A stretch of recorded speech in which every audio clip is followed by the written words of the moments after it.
네. 잘 설명을 좀 해주신 것 같은데요. 이제 보통 부동산 시장하면 제가 상담을 통해서도 그렇고 방송 상담을 통해서도 그렇고 많은 분들이 그 보통 청약을 통해서 이제 내 집 마련을 한다거나 이제 분양을 준비를 많이 하고 계시는데요. 청약 제도가 아무래도 이제 그 보통 규제 지역에 있는 곳들은 보통 85 기준 이하로 85제곱미터 이하로 하다 보니까 보통 가점제, 그러니까 가점이 좀 높으신 분들 위주로 좀 분양을 좀 받기 때문에 아무래도 좀 가점이 그 낮은 젊은 수요층들이나 집을 판지 얼마 안 된 그리고 아니면 뭐 부양 가족 수가 적은 이런 그런 가구들은 아무래도 좀 청약을 받기는 조금 곤란한 그런 상황이다 보니까 보통 이렇게 새 아파트를 분양가에 받을 수 있는 또 청약 통장을 쓰지 않고 분양가에 받을 수 있는 방법이 아무래도 그 재건축이나 재개발 사업을 진행하는 정비사업장에 그 조합원의 지위를 얻는 것, 조합원의 지위를 얻는다라고 하면 아무래도 그 청약 통장이나 뭐 청약 이런 게 아니고 그 새 아파트를 분양받을 권리를 분양받는 것이기 때문에 계속적으로 이렇게 뜨겁게 많은 그 투자자들은 그 투자들을 해왔던 그런 상품들이고요. 그런데 이 얼마 전에 이 그 서울시 이제 오세훈 시장이 다시 이제 서울시장이 되고 나서 이 국토부랑 이제 이런 주택 정책에 대해서 이제 많은 내용들을 다루고 이제 나왔었는데 그 중에서 정말 많은 관심이 좀 있었던 내용입니다. 이렇게 지금 제목은 이제 이게 그 지난주에 발표가 된 내용인데요. 제목은 국토교통부 서울특별시 주택정책 협력 강화 방안입니다. 근데 이 강화 방안 안에 이제 그 내용이 있어서 한번 살펴보도록 할 텐데요. 크게 보게 되면 이렇게 한 세 가지 방법 정도로 세 가지 정도로 이제 그 압축을 좀 할 수가 있습니다. 이 강화 방안을 보게 된다라고 하면 일단 첫 번째는 이 시장 안정을 통해서 시장 안정 그리고 두 번째는 주택 공급, 세 번째는 주거 복지인데 일단 그 기본적으로 오늘 제가 그 설명을 지금 드릴 내용은 살펴볼 내용은 이 시장 안정 상황에서 정비사업 조합원의 지위 양도 제한 시기를 조기화하겠다. 이 내용이 뭐냐면 현재는 아무래도 우리가 보통 이렇게 무슨 건물을 부시고 새로운 아파트를 짓는 걸 보통 그냥 뭐 재건축한다, 재개발한다라고 하지만 엄연하게 뭐 재건축과 재개발은 이렇게 좀 구분이 되어 있습니다. 그래서 보통 재건축이라고 하면 현재는 조합 설립 이후에 그 이제 그 전매 제한을 하던 상황을 안전진단 통과하고 조합 설립 전에 시도지사가 지정하는 그 기준일부터 전매를 제한하겠다. 이렇게 지금 바꾼다는 내용이 되겠고요. 두 번째 재개발에서는 이제 관리처분 이후, 그래서 관리처분 이후에서 이 정비구역 지정 이후부터 이 관리처분 전에 시도지사가 지정하는 시기로 이 조합원 지위 양도 제한 시기를 조기화하겠다라는 내용인데요.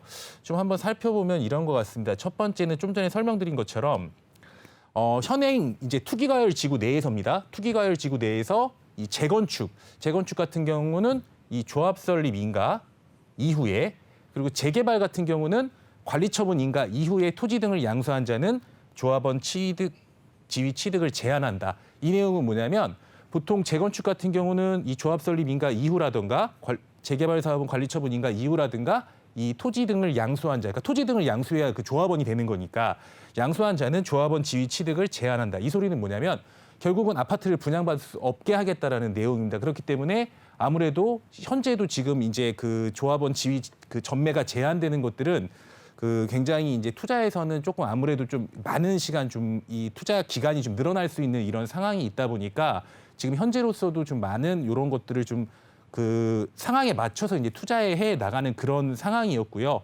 또 재개발 같은 경우는 재건축이랑은 조금 다르게 보통 이 재건축은 조합 설립 인가 이후에 그리고 재개발은 관리처분 인가 이후라고 했는데 조합 설립 인가 이후에 사업 시행 인가고 그다음에 이제 관리처분 인가입니다. 그러다 보니까 이 재건축하고 재개발하고는 조금 이 전매 제한의 차이가 좀 있었는데 이 차이가 있던 거를 물론 차이가 있었지만 이 차이가 있던 걸 앞으로 당기겠다라는 내용인데요.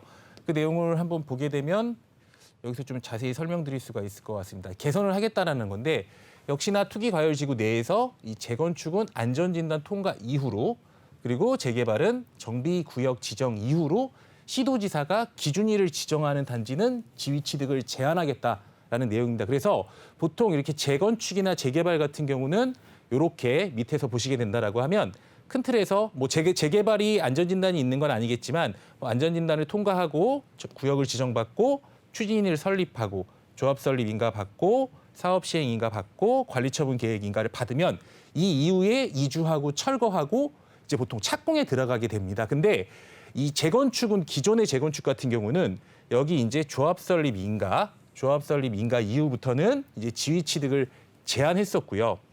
관리 처분 같은 경우에는 여기 재개발 같은 경우에는 이 조합 설립 인가 이후에 사업 시행 인가 지나고 그다음에 관리 처분 계획 인가가 나야 되는 건데 이 관리 처분 이후부터 이 조합원 지위를 제한했었습니다. 근데 이 재개발 같은 경우는 이 관리 처분 계획 인가 이후에 모든 사업장이 적용되는 건 아니고요.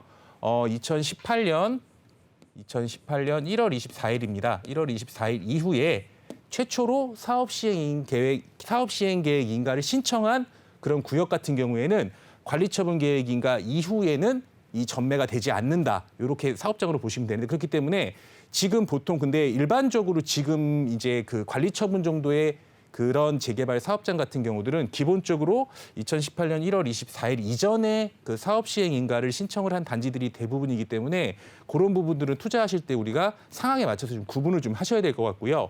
현재는 그래서 재건축은 조합 설립 인가 이후 그리고 재개발은 관리 처분 인가 이후에 조합원 지위를 제한했었는데 이 내용을 개선하겠다는 겁니다. 그래서 굉장히 초기 단계로 개선하겠다는 내용인데요. 재건축은 이 안전진단 통과 이후에 재건축 같은 경우는 보통 이 안전진단이 그 재건축을 시작하는 그 시작점이기 때문에 안전진단을 통과한 이후에 이 기준일을 별도로 고시하겠다는 내용이 되겠고요.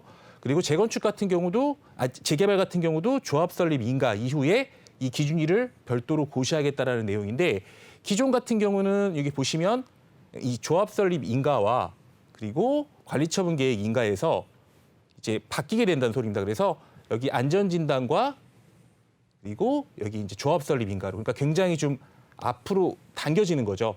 그래서 투기 수요가 좀 진입하지 못하게 하겠다. 이제 이런 말들이 좀 나오고는 있는데 실제로 시장에서는 보게 된다라고 하면 매물 잠김이 좀 심화될 수도 있습니다. 왜 그러냐면 지금 기본적으로 서울 같은 경우에는 이렇게 정비 사업을 통하지 않으면 사업이 되지 않기 때문에 아무래도 그 사업장 자체들이 그러니까 공급할 수 있는 많은 토지들이 없습니다. 그래서 결국은 정비 사업을 통해서 진행을 좀 해야 되는데 이렇게 그 전매가 제한된다라고 하면 아무래도 이때부터 가지고 계시던 그런 조합원들 같은 경우에는 끝까지 특별한 사정이 있지 않는 한 끝까지 팔 수가 없기 때문에 아무래도 기존에도 물건들이 나오지 않았는데 물건들이 더 많이 잠길 가능성이 좀 높다라고 보여지고요. 근데 이제 예외 상황은 존재는 합니다. 물론 예외 상황은 존재를 당연히 해야 되는 건데 예외 상황을 보게 된다라고 하면 기준일을 지정하는 경우에도 사업이 장기 정체될 경우에는 매물 잠김을 막기 위해 예외적으로 조합원지 양도를 허용할 필요가 있다. 아무래도 이제 그 정비 사업 같은 경우는 이렇게 사업이 그 단계별로 진행을 해야 되기 때문에 사업이 정체될 경우 이렇게 조합원 지위 양도를 허용하겠다라는 내용이 되겠고요.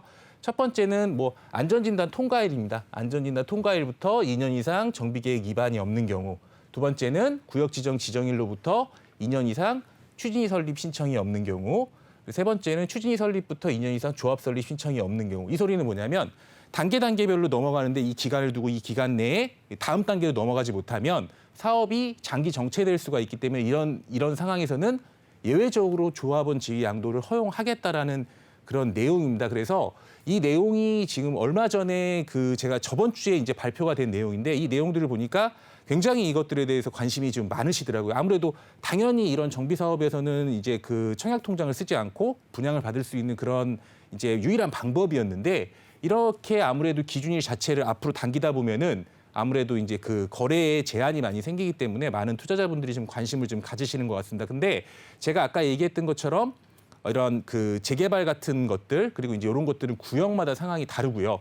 그리고 현재 이걸 진행한다고는 했는데 이건 도시및 주거환경정비법을 개정해야 이제 적용이 되는 내용입니다. 그러다 보니까 우리 시청자분들은 이렇게 지금 발표를 했다라는 거 그리고 재건축하고 재개발 사업이 굉장히 초기 단계부터 전매 제한이 걸릴 수 있다는 점을 좀 기억을 하시면 좋을 것 같고 이런 것들을 이제 투자 대상에 놓고 계신다거나 아니면 보유하고 있는 상황이라고 한다면 충분히 그 대응을 좀 하고 계셔야 됩니다. 그렇기 때문에 이런 상황이 만약에 뭐 매수를 하신다거나 아니면 보유를 하고 계신다라고 하면 상황에 맞도록 그 뭐 매도 전략이나 매수 전략을 세우셔야 되니까 이런 내용들 궁금하시면 잘 기억을 해두셨다가 향후에 또 저희 방송 중에서도 이런 내용들이 개정이 된다라고 하면 제가 안내를 해드릴 거니까요. 그런 내용들 좀 참고하시면 될 것 같고 요렇게 제가 요렇게 좀 많은 관심이 있는 내용들은 앞으로도 좀 소개를 좀 해드릴 거니까 많은 시청 부탁드리도록 하겠습니다.